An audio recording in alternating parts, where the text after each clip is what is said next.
আবহাওয়ার খবরে যেটা জানা যাচ্ছে এই মুহূর্তে কোনো বৃষ্টির সম্ভাবনা তো নেই, কিন্তু একটা পশ্চিমী ঝঞ্ঝার জন্য তাপমাত্রা বাড়বে।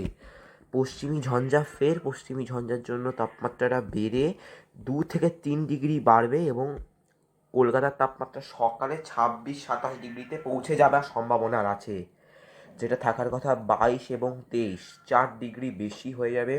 এবং আমি আপনাদেরকে দেখিয়ে দেবো এখন কোথায় কোথায় মেঘ আছে। এখন তো কোথাও অত মেঘ দেখছি না, কিন্তু এপ্রিল বা মার্চ মাসেই কালবৈশাখী হওয়ার সম্ভাবনা কলকাতায়। এবং যেটা আমরা দেখছি এখন, ক্লাউড খুব কম, 3%, 0% ক্লাউড কলকাতার বুকে এখন।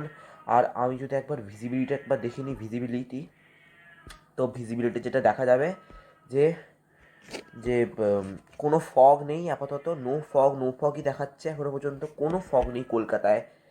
আর আমি যদি একবার একবার চোখ রাখি ভিজিবিলিটিতে, তো ভিজিবিলিটিতে এখন কলকাতায় 14.3 পর্যন্ত দেখা যাবে কিলোমিটার, কিন্তু শিলিগুড়ি দার্জিলিংয়ে কিন্তু ভিজিবিলিটি কম এবং কুয়াশার দাপট।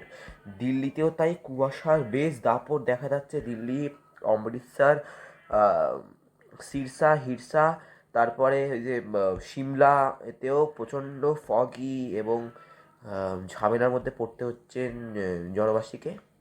এবং আমি যা দেখছি দার্জিলিং, কালিম্পং, কার্শিয়াং এবং এখানেও তুষারপাতের আশঙ্কা এবং ভিজিবিলিটি প্রচণ্ডই কমে গেছে।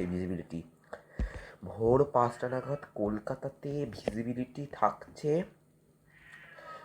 0 কিলোমিটার ভিজিবিলিটি, একদম কুয়াশায় ঘেরা থাকছে পশ্চিম মেদিনীপুর, পূর্ব মেদিনীপুর ঘন কুয়াশা। পুরুলিয়ায় ভিজিবিলিটি একদমই নেই।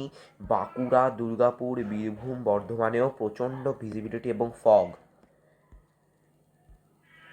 দার্জিলিং এবং কার্শিয়াং, কালিম্পংয়ে অতি প্রবল তুষারপাত হওয়ার সম্ভাবনা। শিলিগুড়ি